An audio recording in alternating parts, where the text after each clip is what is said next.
sanku neeflaha saatir uumee kownkan sare degay sawrac gaar iyo sumad kala leh sinjigaagi iyo soomaalida baro habla saxan saxo sideeda udgoon saaca ubaxyada sidiisa qurxoon soomaali u daa baadi saxanshiyo geesi cadow sola soo majeesta soomaali u daa soo dhaweyntiyo martisoorkiyo sinji gobonnimo oo sal guurayn soomaali u daa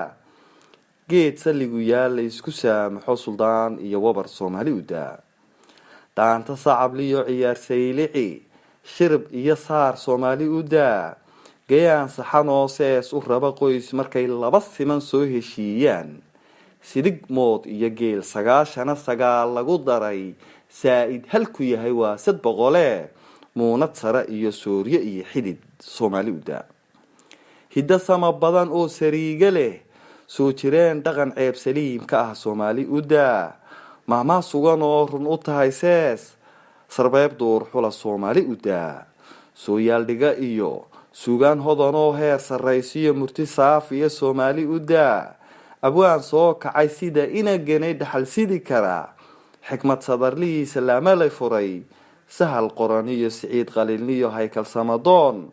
saaxiibkay cagaf waan salaame waa nin sahay oo sinji deeqe siinley oo kale seeso dhigihii yaa salaam caligii suudaan jiray kaysa saleemaan ninkii sabanadan soo hagabayada safka hore galay hawraar lagu saba qalbi saahiday ragsalka u dhiga sina kala dhicin saadaal aayaha oo ah saxan saxo soomaali u daa saatir bixiyaha inaan sax u qoro jiifta sugan iyo saarka gabayada suurtageliyaha af mid lala simo saaka duni jirin soomaali u daa seerma weydiyo gayi sagal roo markuu subax helo dhirta saaca leemanku sara maray sawir qurux loo sadri dhaya iyo waasad dhaayuhu sagaal ku qadaan saxo dhugadkee buurta sow iyo sogsogley iyo saylac iyo xeeb saaxil iyo goday sanaag iyo bari sool ilaa gado sarhay iyo mudug sinta gaarisa soos ilaa xamar dhulka sixinta leh soomaali u daa